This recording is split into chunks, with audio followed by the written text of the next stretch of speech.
يا صباح الخير عليكي. عارفة المثل بتاع كل اللي يعجبك بس البس اللي يعجب الناس؟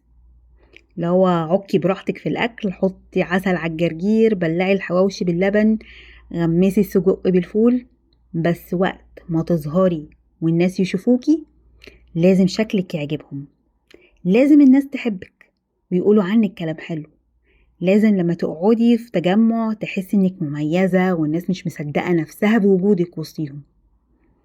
وللأسف ساعات بنقول ده لولادنا، عشان عمو يحبك، عشان طنط تبقى مبسوطة منك. بنرسخ في وعيهم انك لازم تعمل حاجة عشان تستاهل تتحب، عشان تحس انك كويس ومقبول. احنا مش عايشين في الدنيا لوحدنا، وجود الناس مهم بس مش على حسابك. يعني ليه تعملي اللي علشان تشوفي نظرة رضا في عين حد؟ ليه تصحي من النوم كل يوم وانتي مركزة في رأي الناس عنك النهاردة هيبقى ايه؟ انت مش محتاجة تثبتي للي حواليك انك حد كويس وانك تستحقي التقدير، لان دي حقيقتك المفروض واللي لازم تصدقيها، مش تعتمدي على محفزات خارجية تثبتها لك. ده بيوصلنا ان ساعات لما تشوفي حد معين يبقى نفسك تكوني زيه او نصه او حتى حتة منه. يعني انا في مرة تمنيت ابقى بق مراد مكرم لما كان بيعمل برنامج الاكيل. بس هي نفسنا اثرت معانا في ايه عشان نتمنى نبقى نفس تانية؟ يعني وانا يعني كاتعة.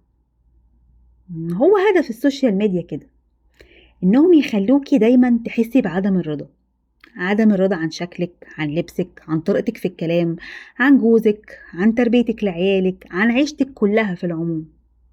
انتي بالنسبة لهم مبلغ من المال عايزين يكسبوه، كلك على بعضك كده بأفكارك ومعتقداتك وأحلامك عبارة عن صورة من الدنانير بالنسبة للي شغالين ورا السوشيال ميديا دول. فهم هياخدوا مصلحتهم منك ازاي غير لما يحسسوكي ان ناقصك حاجة، وانك مش هترضي عن نفسك غير لو لبستي من المحل الفلاني او اكلتي الاكل ده.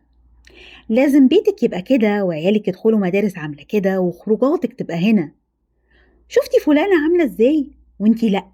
شفتي مبسوطة ازاي وانتي كبة؟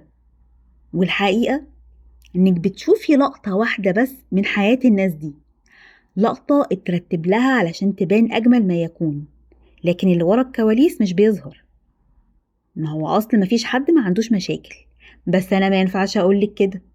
انتي بس اللي لازم تحسي انك الوحيدة اللي عندها مشاكل، وان كل الناس حياتهم ماشي حلو وانتي اللي واقعة في حفرة. انما انا ابلك سعيد عشان تفتكري انك مش هتبقي سعيدة غير لما تبقي زيي. الناس دي شوهوا معنى السعادة وحبسوها في قوالب سطحية، وبعدين حتى بعد ما تمشي وراهم يعني وتعملي زيهم هتلاقي نفسك بتتجرجري لحاجة تانية. هما بيلعبوا على عيب من عيوب النفس البشرية، الطمع، ولو مشيتي ورا هوا نفسك هتخسريها. دايما وخير لنفسك عصيانها. انت وجودك في الحياة له فايدة كبيرة. ربنا مش بيخلق حد ملوش لازمة، وخلقنا كلنا وجوانا قوة جبارة لكن بدرجات متفاوتة. يعني انت متميزة في حاجة غيرك مش متميز فيها، انت مش اقل من اي حد، انت عندك اللي مش عند حد، انت عندك اللي مش عند غيرك، لان كل انسان فريد من نوعه، نسخة مش هتتكرر. المهم ما تضيعيش نفسك الكريمة في متابعة ناس قصدة تقل منك. كوني بيج فان لنفسك وتعيشي قصتك احسن من انشغالك بمتابعة قصص الناس. وافتكري انك تيجي متأخر احسن من انك ما تجيش خالص. اشوفك الصبح ان شاء الله. سلام.